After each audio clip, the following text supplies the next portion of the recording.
All right, marketing is our next topic, okay? So a lot of things actually helped us to develop into this super industrial nation. One of the big things, of course, was Eli Whitney's cotton gin, which is seen right here. You basically feed cotton into a box, and a series of combs and brushes will actually take the cotton seeds out of the cotton 40 times faster than a man can, okay, or a woman. So what ended up happening here is now we can grow 40 times more cotton. And that made the economy boom in the South. Cotton became king here.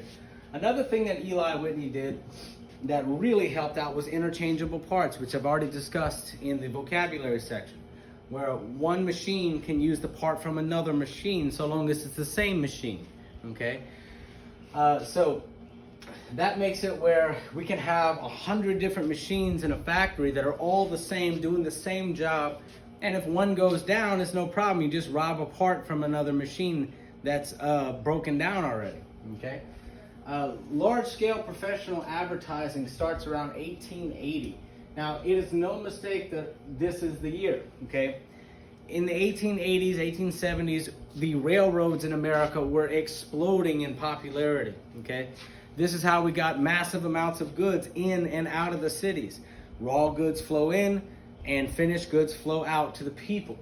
So before the railroads, you kind of just sold locally because you couldn't actually ship your goods across the country, okay?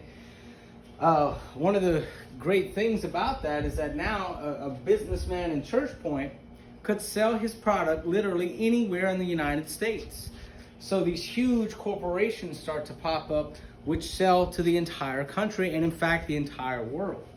So instead of having local advertising for whatever you're building, like the Church Point Coffin Company, which is, by the way, a real company that existed, they could sell Church Point coffins all over the United States. All you have to do is order one from Church Point using the newly invented telegraph, and then they could put a coffin on a train and have it to you within a couple of days, okay? So that's why we have these huge businesses. One of the early businesses that took advantage of this was Piggly Wiggly, okay? Piggly Wiggly came out in the 1800s as well, and they had a few different ideas, okay? One was standardized packaging, okay? So standardized means everything's the same. So I want you to imagine for a second, okay? All right, you are at Piggly Wiggly, or Rod's, and you go to the soft drink aisle. All right, now I'm gonna blindfold you. If I blindfold you in the soft drink aisle and told you to find me a 12-pack of Coca-Cola, how do you think that's gonna work? Everything like Sprite, Coke, Dr. Pepper, Crush, any of these colas, any of these sodas, all have a standardized package, okay? It's those long tubes now, okay, right? Where you tear off one end and the cans keep rolling. So the reason for this is so that way they fit better on the shelves, okay? So you can stack a Coca-Cola box on top of a Sprite box, on top of a Dr. Pepper box, on top of whatever, and they're all gonna be in a straight up line, which makes it where Piggly Wiggly can fit more inventory on their shelves. All right, the other thing Piggly Wiggly did was self-service, okay? See, before Piggly Wiggly, you went to the general store, okay? So this is a store where you can get basically anything you needed. Kind of like a place like Rod's or something like that. And you had a shopping list with you that you already made beforehand. And you give this to the teller. And the teller would actually go around and pick all the items for you and then ring you up and bring you your groceries. We're kind of returning to that with Walmart's pickup plan or whatever it's called. I don't do that, but anyway, so self-service, you go get your own groceries. Now, the teller used to have, before Piggly Wiggly, used to have all the most common items that everybody bought on a regular basis, all in one area.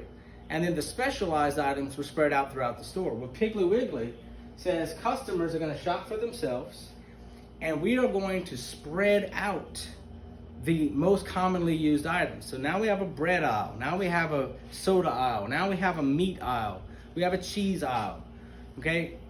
And the point is they want you to go through the entire store and make sure that you see everything. And this boosted their profits because as you walk through the aisles, you start to say, oh, look, I didn't realize I needed that. That looks good. I'm gonna take that. So marketing, a large-scale marketing has been manipulating you ever since you were a little kid, okay? When you go to Walmart, when you're checking out, okay? What's all around you whenever you're checking out? It's candy, right? And what level is that candy at? That candy is at eye level for children. So what they're actually hoping is that while mom or dad are waiting to check out, the little kids are gonna be there looking around in candy heaven and say, mommy, mommy, buy me this, right? And that's why the candy's right there, okay? Also batteries, trashy magazines, okay? All this kind of stuff that you look at while you're bored. So anyway, that's another thing that Piggly Wiggly did. Now, Montgomery Ward, Sears, and Roebuck, these are two different catalogs, okay? Now, I know you guys probably don't get catalogs that often anymore, but they used to be quite common when I was a child. So, Sears and Roebuck, let's talk about them, okay? You could literally order anything you wanted from Sears and Roebuck. Anything from a house, you could order a house, okay? It came as a kit, you would snap it together, and you could build a house within a week, okay? All the wood was pre-cut. And this was actually made for the people on the Great Plains where wood was not common. So by the 1880s, okay, you're at the Great Plains, you don't really want to live in a soddy anymore, like we discussed in Migration West.